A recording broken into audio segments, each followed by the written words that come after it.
Nós fomos muito bem recebidos, muito bem cuidados pelo pastor, pela sua família, pelos irmãos dessa igreja. Vamos guardar no coração e em breve vamos retornar também, em nome de Jesus. Amém. E eu vou fazer uma caravana de valentes lá.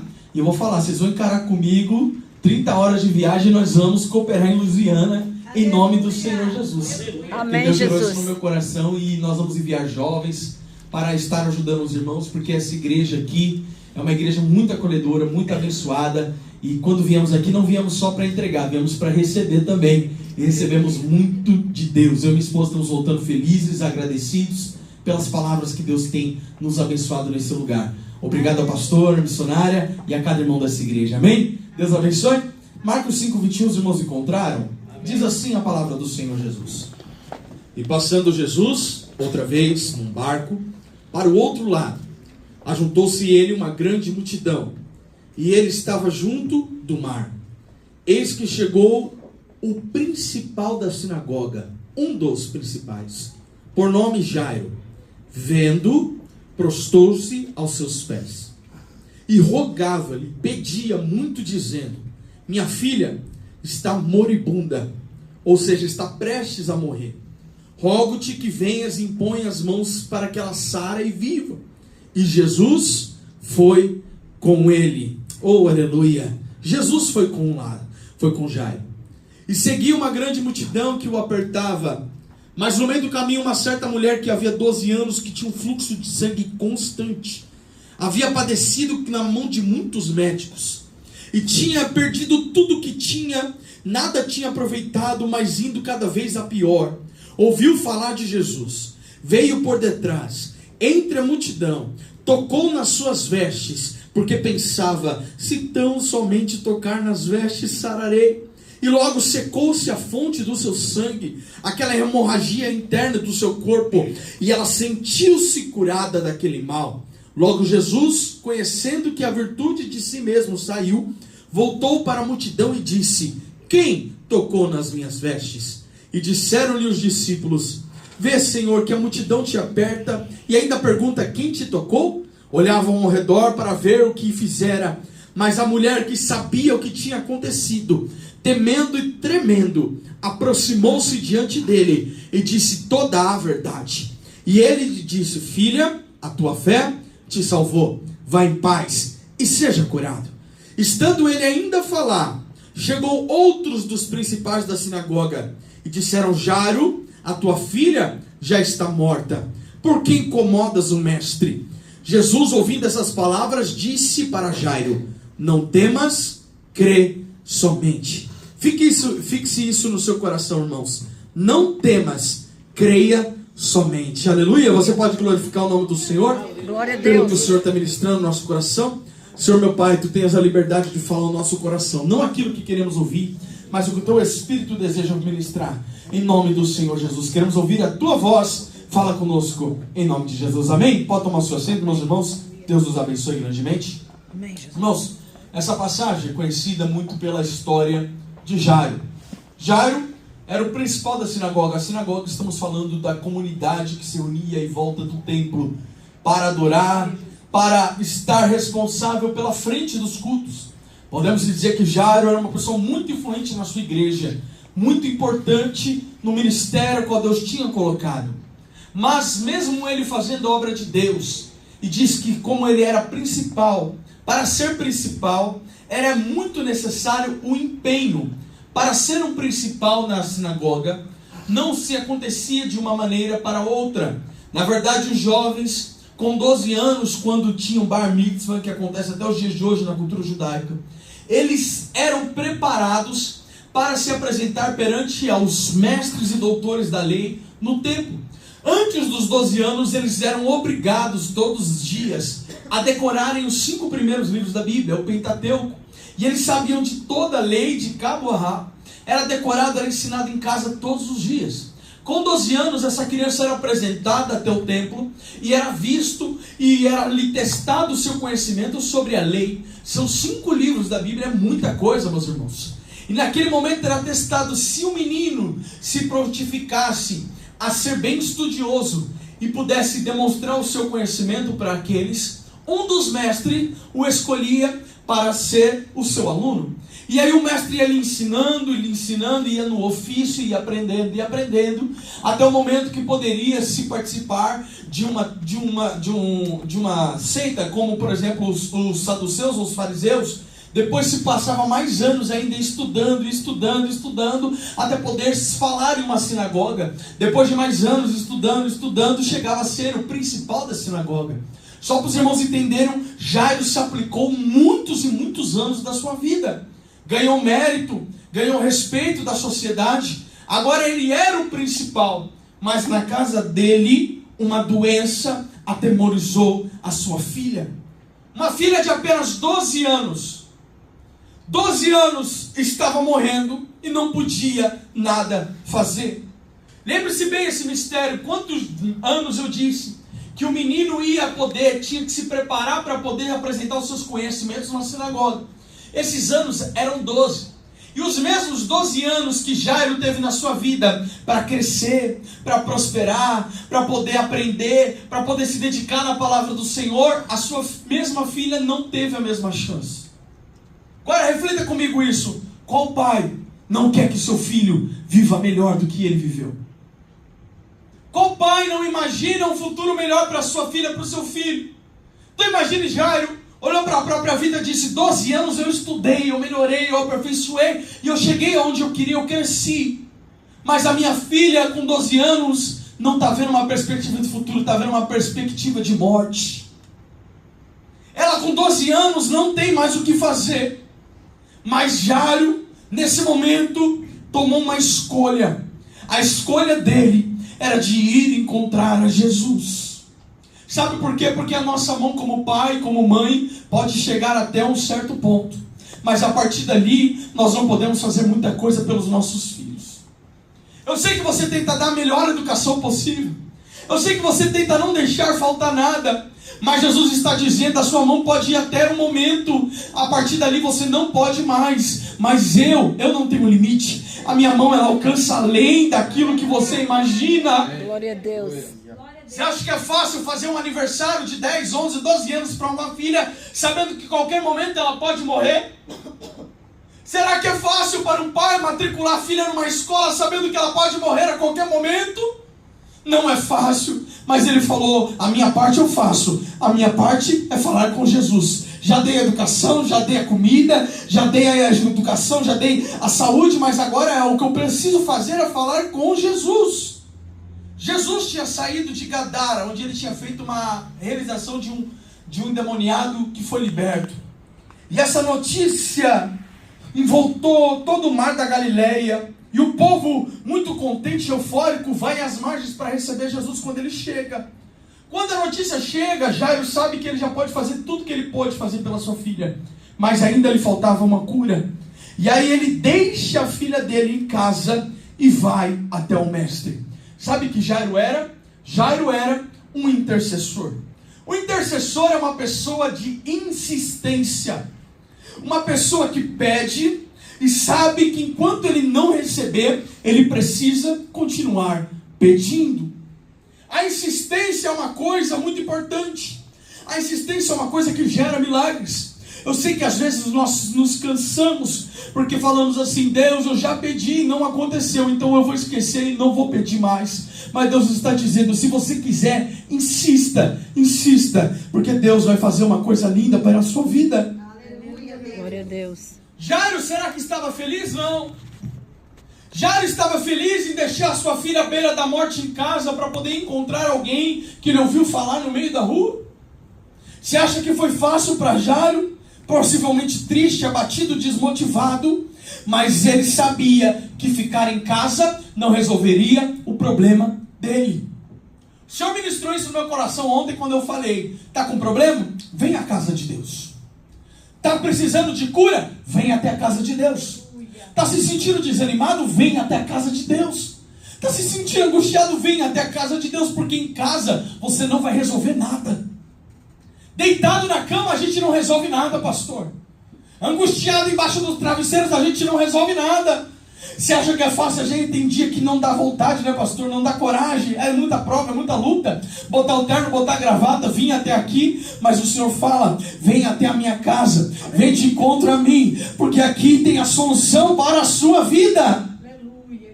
A vontade é ficar em casa fechado no quarto. Mas saiba, não há como você resolver nada lá. Mas aqui sim, aqui é o lugar de que Deus vai fazer milagres na sua vida. Por isso diga para alguém que está do seu lado, fala, que bom que você veio hoje. Que bom que você veio hoje. Fala, que bom que você veio. Que bom que você não ficou trancado dentro de casa. Que bom que você está aqui. Porque aqui você vai receber o milagre da bênção de Deus. Glória a Deus. Não podemos fazer nada porque é uma doença, não está no nosso alcance. Mas Jesus tem o poder de fazer. Mas é necessário nós virmos até o Mestre. O Mestre está nos esperando. Quando Jairo deixa a sua filha, vai até o Mestre, a primeira atitude dele é se prostrar. Guarde isso no seu coração.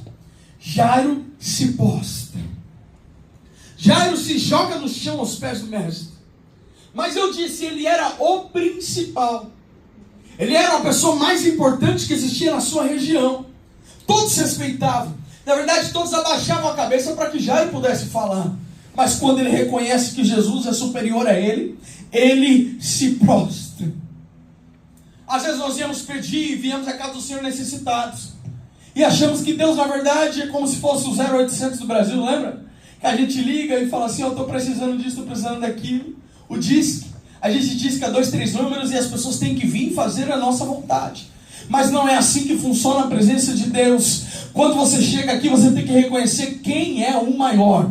Quem é superior? Não, mas Samuel, mas na minha casa sou eu que mando. Na minha família sou eu que mando. Na minha companhia sou eu que mando. Mas aqui, quem manda é Jesus Cristo. E se você vir, venha com humildade, venha para se prostrar e adorar o nome dele.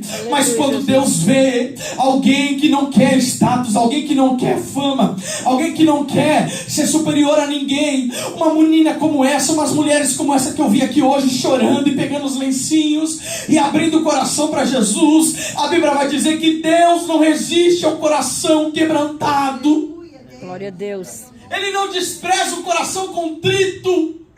Quando a gente abre e fala, Deus, eu não sou nada, mas o Senhor é, Ele não resiste ao teu coração e Ele vem ao teu encontro. Quando a gente diz, eu não posso, mas tu podes. Eu tenho todo o recurso, todo o dinheiro, tudo que eu posso fazer nesse país. Mas a Bíblia vai nos ensinar, o povo que chama pelo meu nome, em 2 Crônicas 7,14, tem que se humilhar, orar, buscar face. Então eu ouço os seus caminhos e saro a sua terra. Glória a Deus. Então vamos declarar hoje, nessa noite, se você quer ser ouvido por Deus, não se importe com o que os outros pensam, mas se humilhe. Deixe essa lágrima rolar que está tão presa no teu coração.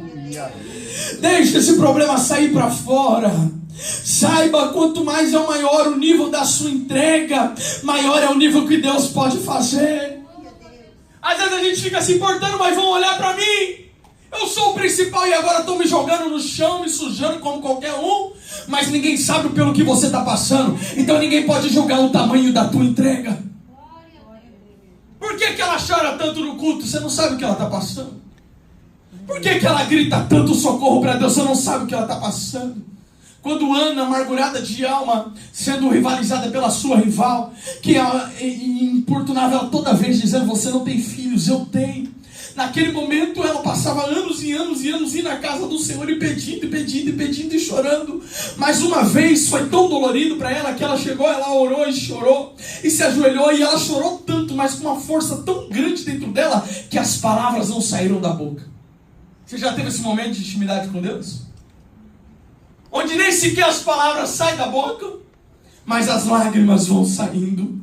As pessoas não entenderam. Chegou um profeta, um sacerdote perto dela ali e falou, essa mulher deve estar doida, porque ela está aqui chorando e mexendo a boca, mas não sai som dela. Mas é porque o profeta não consegue ouvir. Mas Deus entende todas as palavras que saem da nossa boca, mesmo que não haja som. Por quê? Porque Ele conhece os corações e mesmo as lágrimas Ele compreende. Então não importa como seja, só fale com Deus. Aleluia, Jesus. Não importa como é que seja, mas se entregue para Deus. Não importa se seja na adoração, seja no louvor, mas abre o teu coração para Deus, porque Ele quer te ouvir. Tem alguém disposto aqui comigo nessa manhã a abrir o coração para Deus e dizer: Deus, me ouça, Pai. Mesmo que seja no meu silêncio, me ouça, Pai. Porque só Tu sabes o que eu tenho passado e só tem a solução para mim. Aleluia, glória a Jesus. Ele sabia o que ele passava. O que ele passava? Uma filha moribunda. Essa palavra é muito forte. Lucas 7, 1 e 2 vai falar de uma outra pessoa também que estava moribundo. O centurião, um homem que comandava 100 pessoas no exército romano, tinha um servo, e esse servo estava moribundo, e ele amava muito esse servo. Moribundo é uma pessoa que está prestes a morrer. É uma situação muito delicada da vida, onde aquela pessoa, você vê ela e você vai vendo que a vida, ela vai se esvaindo aos poucos. Perceba isso, porque tem um significado espiritual. Essa pessoa que está moribunda, ela ainda não morreu, mas ela não tem mais ânimo para viver. Ela está prestes a morrer. Ela está se debilitando, ela não consegue mais falar, ela não consegue mais comer, ela não consegue mais nem mesmo chorar, nem mesmo participar, nem mesmo se alegrar. Ela vai vegetando e parando, e naquele momento ela vai chegando próxima a morrer. E quem olha vai dizer: vai morrer a qualquer momento. Mas quando o centurião viu, ele também teve essa mesma atitude de Jairo. Deixou o servo, foi em direção ao mestre, se importando. Não se importando com o cargo militar que ele tinha, mas se importando com as pessoas. E naquele momento ele vai falar: Deus, Senhor, meu servo está moribundo. Aí o Senhor fala: então eu vou até lá. Ele falou: nem precisa, basta uma palavra e eu creio que o meu servo vai ser curado. Glória a Deus. A palavra de Deus tem esse poder, ela dá vigor ao cansado, dá força ao abatido. O centurião bastou uma única palavra, e para hoje, para a sua vida também basta só uma palavra. Deus está tirando disso dentro de você. Sabe esse tipo de pessoa? Não tem ânimo para nada, não se anima para nada, é trabalho, trabalho, trabalho, trabalho, descanso, e naquele momento do descanso ela não sorri, e parece que a vida vai indo aos pouquinhos. Tem gente que vem para o culto, mas está moribundo, não chora, não ora, não prega, não levanta a mão para dar um glória. Naquele momento a vida está se esvaindo e está só esperando. E Deus está dizendo: mas para você também existe solução. Glória a Deus, aleluia. Como líder de jovens, eu vejo esse tipo de jovem. Eu comentei com o pastor, por conta da quantidade de tela, a quantidade de horas no videogame, eles parecem mortos-vivos. Você chega para falar: tudo bem, bom dia, como que tá? Como você está se sentindo? Tudo bem. Eles não conjugam as palavras mais. Vamos lá, vamos pro culto, vamos fazer, vamos sair. Não, estou cansado, fiquei até madrugada. Isso acontece com os jovens, e o Senhor vem falando no nosso coração: parece que vai morrer, mas não morreu ainda. Parece que vai desanimar, mas não desanimou ainda. Para todo mundo já está decretado a morte, mas na nossa vida, enquanto Jesus estiver aqui falando no nosso coração, enquanto essas portas dessa igreja estiver aberta, há esperança. Sei que você conhece muitas pessoas assim. Então, entre a vida e a morte espiritual, mas o Senhor está falando: hoje é dia que o Senhor libera a palavra de ressurreição. Glória a Deus. Então Jairo vai lá insistindo, orando, intercedendo para que Jesus fosse com ele. Naquele momento, Jesus vai adiante dele. Isso é maravilhoso. Jesus, ele tinha uma programação, ele tinha um roteiro específico a ser seguido. Jesus tinha um caminho, ele passaria pela Galileia, ele iria para outras cidades. Mas no meio do caminho, uma pessoa chamada Jairo interrompeu Jesus e falou: vem comigo para minha casa. Não estava combinado no roteiro de Jesus passar pela casa de Jairo. Não tinha sido feito esse compromisso. Mas o intercessor, ele tem um poder tão grande na oração. Ah, irmão, se você soubesse o poder que existe na oração.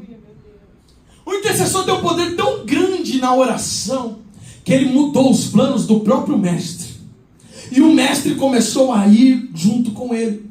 Tem pessoas que são assim, são intercessoras, são insistentes, e elas fazem com que o itinerário celestial mude. e a rota mude, e o céu muda o relógio, muda os planos, muda o culto. Aí o pregador está pensando em pregar uma mensagem, aí muda a mensagem, por quê? Por causa que o intercessor está orando, e aí ele precisa ouvir algo de Deus, e aí muda o louvor, e muda a rota, e muda tudo. Eu prego para esse tipo de gente hoje, quem quer mover os céus, e para esses Deus está dizendo, eu vou seguir você. Aleluia, Jesus. Isso não é pouca coisa, irmão. Imagine comigo, quando Jesus vai falar com Pedro, Tiago, João no barco, ele vai dizer, vocês vão me seguir, vem após mim. Eu, Jesus, vou na frente e vocês vão indo atrás de mim. Mas com Jairo, que era um homem de oração, as coisas mudaram um pouquinho. Na verdade, Jairo foi à frente mostrando o caminho da casa dele, e Jesus foi seguindo ele. Aleluia, Jesus. Agora, se você quer viver esse extraordinário, você tem que aprender a chamar a atenção do Senhor Jesus. Dizer, Senhor Jesus, eu preciso que o Senhor vá comigo até a minha casa. Ele sabe o endereço, ele sabe. Ele sabe o que você passa, ele sabe. Ele sabe as suas tristezas, ele sabe, mas ele quer ouvir da tua voz, dizendo, Senhor, vem para minha casa. Orabaia Sandará. Sabe aquele momento difícil, você tem que começar a chamar e dizer, Deus, eu quero o Senhor aqui junto comigo. Crente de verdade tem que ser um pouco doido, pastor Léo. A gente tem que pegar ali um trabalho e falar, Deus, senta aqui junto comigo aqui no carro e vamos trabalhar, porque eu quero o Senhor junto comigo nesse trabalho. Aí a gente entra na porta da cliente, abre as portas lá, começa a pegar as irmãs que fazem o cleaner, né? Começa a pegar ali e fala, Jesus, vem comigo aqui, vamos limpar junto aqui, porque eu quero que a paz esteja nessa casa e os demônios fujam daqui enquanto eu estou limpando, enquanto eu estou trabalhando. Crente que é crente mesmo, leva Jesus para o supermercado, leva Jesus para o trabalho, leva Jesus para casa, leva Jesus para a escola, onde quer esteja andando, esteja com Jesus, porque Jesus está dizendo, eu quero ir com você, abre espaço para mim. Me leva para a tua casa, me leva para o teu quarto junto com a tua esposa. Fala, Jesus, senta aqui com a gente, vamos resolver esses problemas junto, vamos administrar. Ô Senhor Jesus, vem fechar esse negócio comigo, anda comigo todos os dias e você vai ver como a sua vida vai mudar. Aleluia, Jesus. As pessoas vão dizer, olha, tinha muita gente para contratar, mas com você a coisa é diferente. Por quê? Porque você é melhor? Não. É porque você vem junto com alguém que é maior do que você. E onde você chegar, vai ter paz. Glória a Deus. Já chegou naquela obra que está aquela confusão, pastor? É um pro lado, outro brigando, o pintor e o cara do SAI e a pessoa do plano, e todo mundo brigando, e todo mundo justificando, e todo mundo se desrespeitando, porque cada um quer ganhar o seu próprio dinheiro, e um não se importa com o trabalho do outro. Mas o crente que leva Jesus para o trabalho, não. Ele já chega quebrando. A missionária estava contando testemunho. É diferente quando a gente trabalha com cristão. Nós temos que mudar essa mentalidade que o mundo tem, às vezes, sobre o cristão, que é difícil negociar com o cristão, que é difícil trabalhar com o cristão. Isso daí caiu por terra em nome do Senhor Jesus. Porque nós não vivemos sozinhos, nós vivemos com Cristo ao nosso lado. Glória a Deus. Jesus mudou o roteiro, mudou a rota. E a multidão? A multidão teve que acompanhar Jesus, que estava acompanhando Jairo. O texto vai dizer, Jesus foi com ele. Não foi Jairo que seguiu Jesus, é Jesus que seguiu ele.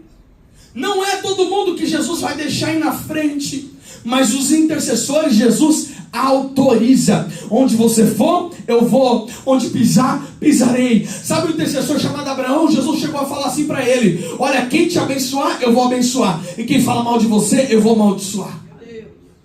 Por quê? Porque você é meu amigo. Josué 1:3, Jesus vai dizer para ele, todo lugar que pisar a planta do vosso pé, eu vou te dar por herança. Sabe o que é isso?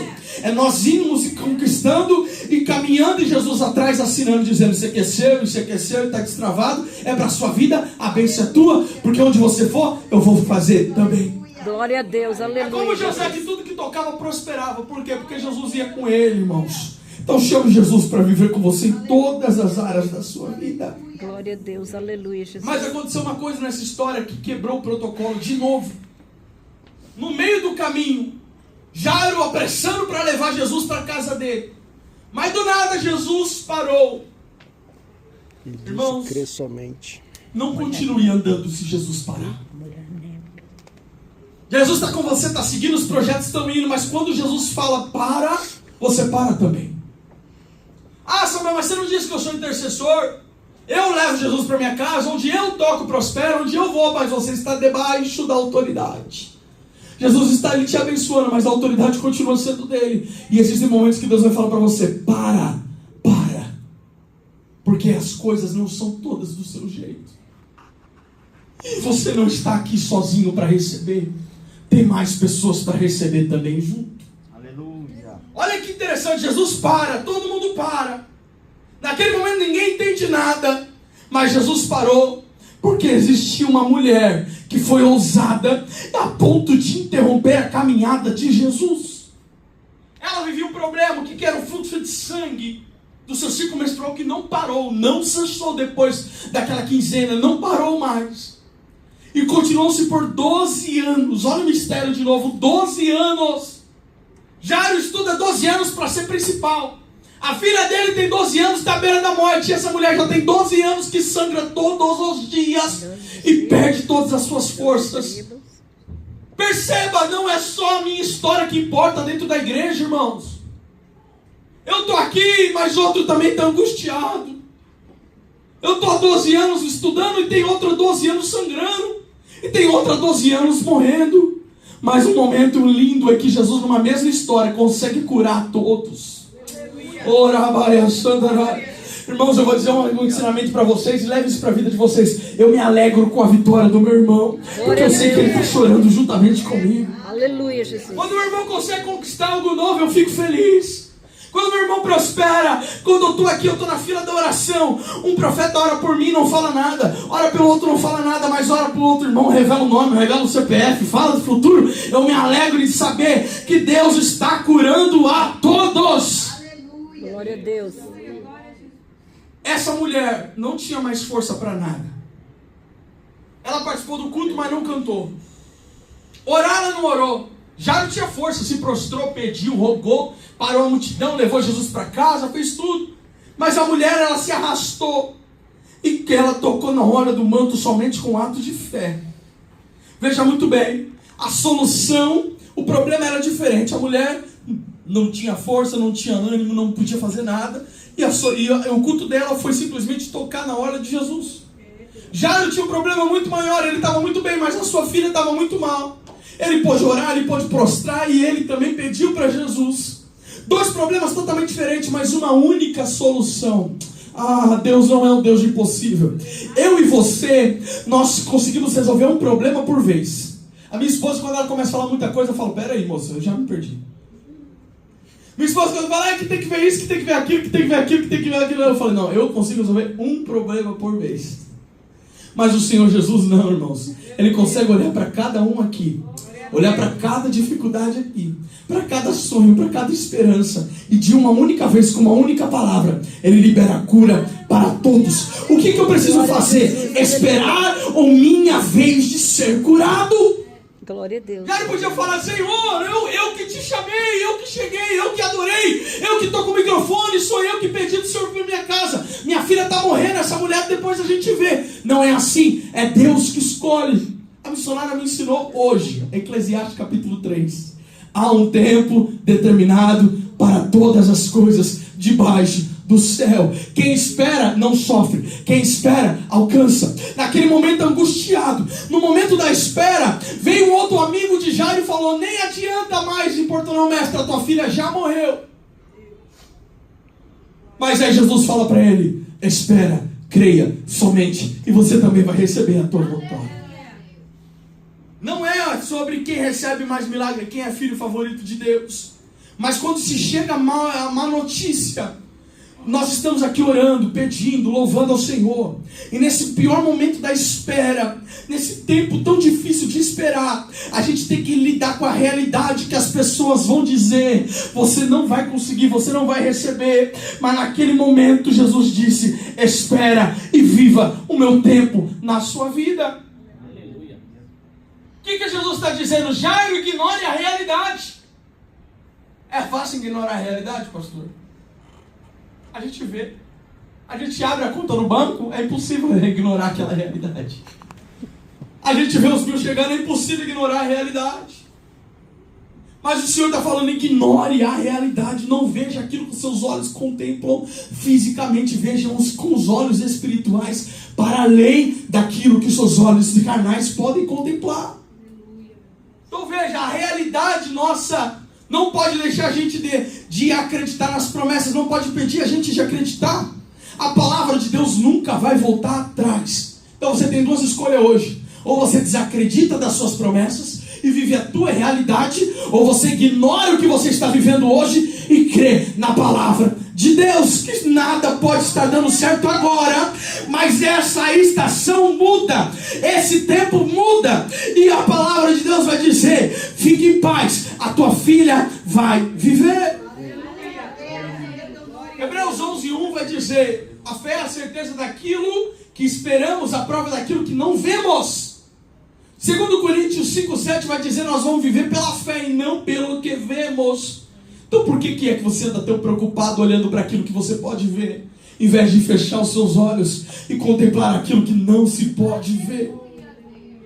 Jesus chega lá na casa de Jairo. Jesus fala: a menina está dormindo. Jesus separa 3 discípulos, porque nem todo mundo vai entender o trabalhar de Deus na sua vida. É importante entender com quem você anda. E naquele momento Deus manda todos para fora. Hebreus 11:16 vai dizer: sem fé é impossível agradar a Deus. Ou seja, aqueles que não podem viver pela fé e só pela vista, não agradam a Deus. Aquele que diz assim, bate no braço: se não for o meu braço, eu não vou fazer, não agrada a Deus. Aquele que diz assim: se não for pela minha carteira, pelos meus contratos, se eu não trabalhar, eu não como. Se eu não for atrás, eu não vou fazer. Depende tudo de mim, não agrada a Deus. Mas aquele que diz assim: Deus, a minha parte eu faço. Eu vou trabalhar, eu vou buscar o meu pão, mas aquilo que eu não posso fazer, abre os meus olhos espirituais para contemplar além da minha realidade. Nós não podemos parar de crer enquanto o milagre não acontece. Quando Jesus chega lá e fala: Talita cumi, menina, levante desse sono espiritual. Jesus toma ela pela mão e levanta ela. E eu tenho uma coisa para falar para você: vale a pena insistir com Jesus, vale a pena orar para Jesus, vale a pena levar Jesus para o seu lar, vale a pena esperar Jesus no momento certo, vale a pena confiar na palavra de Jesus, vale a pena levar Jesus até a tua casa, vale a pena esperar a palavra de Jesus e vale a pena viver o milagre de Jesus. Fique de pé nessa noite. Eu já finalizei essa palavra, mas eu vou ministrar o teu coração. Pode ficar de pé, igreja. Põe a mão no teu coração. Tudo que o ministério, o Senhor já tinha falado